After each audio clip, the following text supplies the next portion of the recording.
চীনা বিনিয়োগকারীদের বাংলাদেশে বিনিয়োগের আহ্বান জানালেন বেসরকারি বিমান ও পর্যটন মন্ত্রী মোহাম্মদ ফারুক খান।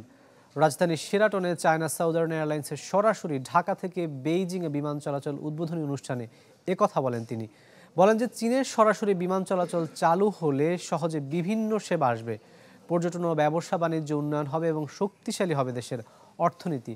এছাড়া অনুষ্ঠানে উপস্থিত ছিলেন চীনের রাষ্ট্রদূত ইয়াও ওয়েন, এফবিসিসিআই সভাপতি মাহবুবুল আলম, বাংলাদেশ বিনিয়োগ উন্নয়ন সংস্থার সভাপতি লোকমান হোসেন মিয়া সহ আরও অনেকে।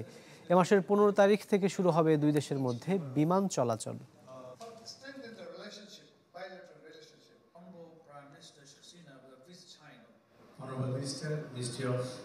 China has always been a great friend, has been a development partner.